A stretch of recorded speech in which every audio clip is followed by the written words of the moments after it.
আসসালামু আলাইকুম রহমতুল্লাহি ওয়া বারাকাতুহু। সম্মানিত দর্শক ও শ্রোতা, দীর্ঘ বিরতির পর আমরা আবারও কবিরা গুনাহের যে আলোচনা করছিলাম সে আলোচনায় ফিরে এসেছি। আমরা ইতিপূর্বে কবিরা গুনাহ সিরিজে মোট ২৬টি কবিরা গুনাহ নিয়ে আলোচনা করেছি। আজ আমরা ২৭তম কবিরা গুনাহ নিয়ে আলোচনা করব ইনশাআল্লাহ। ইমাম যাহাবী রাহিমাহুল্লাহ তার বিখ্যাত গ্রন্থ আল কাবাইরে ২৭ নম্বর কবিরা গুনাহ হিসাবে উল্লেখ করেছেন আল কাওয়াদুল মুস্তাহসিনু আলা আহলিহি। কাওয়াদ মানে কি? এটা কাইদুনের বহুবচন, অর্থাৎ এই যে মানুষ অন্যকে গুনাহের দিকে নেতৃত্ব দিয়ে টেনে নিয়ে যায়।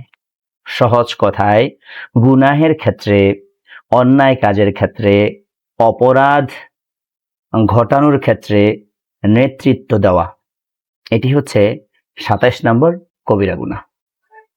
এর সাথে যে অংশটি আছে আল মুস্তাহসিনু আলা আহলিহি, এর অর্থ হচ্ছে নিজ পরিবার, স্ত্রী, সন্তান কবিরা গুনাহ করলে, অন্যায় কাজ করলে এবং নিকৃষ্ট নির্লজ্জ কাজ করলে সেটাকে ভালো মনে করা, সেটাকে প্রতিহত না করা, সেটাকে পছন্দ করা।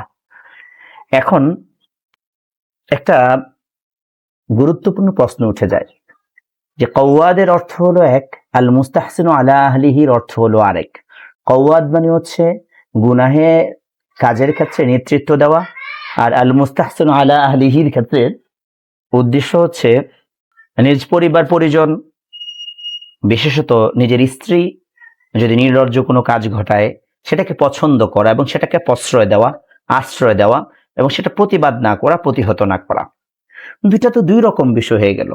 এই জন্য উলামায়ে কেরাম বলেন এখানে আসলে মূলত এবারটা হবে আল কাওয়াদু ওয়াল মুস্তাহসিনু আলা আহলিহি, অর্থাৎ ২৭ নম্বর কবিরা গুনাহ হচ্ছে গুনাহের ক্ষেত্রে নেতৃত্ব দেওয়া এবং নিজ পরিবারের, নিজ স্ত্রীর অশ্লীল কাজকে পছন্দ করে তাকে আশ্রয় এবং প্রশ্রয় দেওয়া। এখানে ইমাম যাহাবী রাহিমাহুল্লাহ প্রথম যেই দলিলটি উল্লেখ করেছেন সেটা হচ্ছে সূরা নূরের সেই বিখ্যাত আয়াত, যেখানে আল্লাহ তাআলা বলেন আউযু বিল্লাহি মিনাশ শাইতানির রাজীম ওয়াজ-যানিয়াতু লা ইয়ানকিহুহা ইল্লা যানিন আও মুশরিক ওয়া হুররিমা যালিকা আলাল মুমিনিন। একজন ব্যভিচারিণী নারীকে কেবলমাত্র একজন ব্যভিচারী পুরুষই বিবাহ করতে পারেন, অথবা কোনো মুশরিক বিয়ে করতে পারেন। অর্থাৎ একজন ব্যভিচারিণীর উপযুক্ত একজন ব্যভিচারী পুরুষ, অর্থাৎ একজন ব্যভিচারিণী নারীকে বিয়ে করার উপযুক্ত হচ্ছেন একজন ব্যভিচারী পুরুষ। অর্থাৎ কোনো নারী যখন জিনা করছেন তখন স্বাভাবিকভাবেই তার উচিত হলো ওই রকম আরেকজন স্বামী পাওয়া। বাকি হ্যাঁ, বাস্তবে হয়তো আল্লাহ তাআলা এর বিপরীত ঘটাতে পারেন, সেটা ভিন্ন কথা। এরপরেই তিনি একটি হাদিস এনেছেন যেখানে রাসূলুল্লাহ সাল্লাল্লাহু আলাইহি ওয়াসাল্লাম বলেছেন সালাসুন লা ইয়াদখুলুনাল জান্নাহ, তিন শ্রেণীর লোক জান্নাতে প্রবেশ করবে না। এক হচ্ছে আল আক্কু ওয়ালিদাইহি, পিতামাতার অবাধ্য ব্যক্তি। দুই নম্বর হচ্ছে ওয়াদ দাইয়ুসু, দাইয়ুস।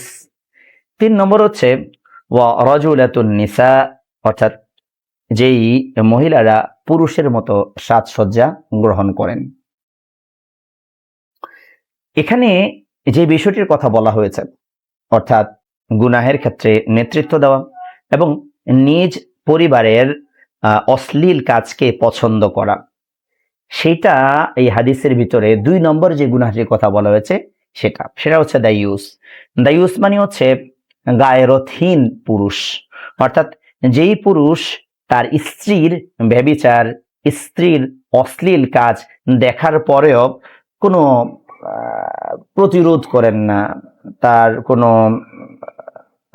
প্রতিবাদ করেন না, সেটাকে বন্ধ করার জন্য কোনো ধরনের চেষ্টা করেন না, বরং এটাকে পছন্দ করে স্বাভাবিকভাবে জীবনযাপন করেন। তো এই যে বিষয়টা, এইটা হচ্ছে এই জায়গার গুরুত্বপূর্ণ অংশ। আল্লামা যাহাবী রাহিমাহুল্লাহ এরপরে বলছেন ফামান কানা ইয়াযুন্নু বিআহলিহিল ফাহিশাতা ওয়া ইয়াতাগাফালু লিমুহাব্বাতিন ফিহা, যে ব্যক্তি তার পরিবারকে অশ্লীল কাজ করার বিষয়টা বুঝতে পারেন, জানতে পারেন, এরপরেও তার পরিবারের প্রতি ভালোবাসা মহাব্বতের কারণে সেই দিক থেকে চোখ ফিরিয়ে রাখেন, দেখেও না দেখার ভান করেন, সন্তুষ্ট চিত্তে সেটা মেনে নেন, সে ব্যক্তি এমন যে ব্যক্তি দ্বীনের বিষয়কে অবহেলা করেছেন। আর যে ব্যক্তি দ্বীনের বিষয়কে অবহেলা করেন এবং কোনো গায়রত যার ভিতরে থাকে না, তার মধ্যে আসলে কোনো ধরনের কল্যাণ থাকে না।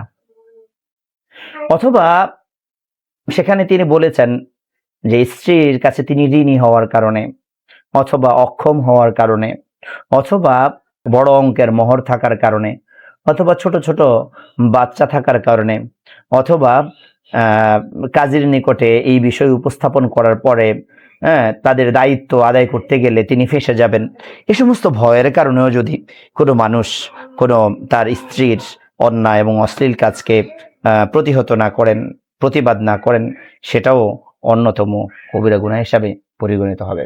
আল্লাহ সুবহানাহু ওয়া তাআলা আমাদেরকে এই বিষয়টা বুঝার, মানার এবং আমল করার তৌফিক দান করেন।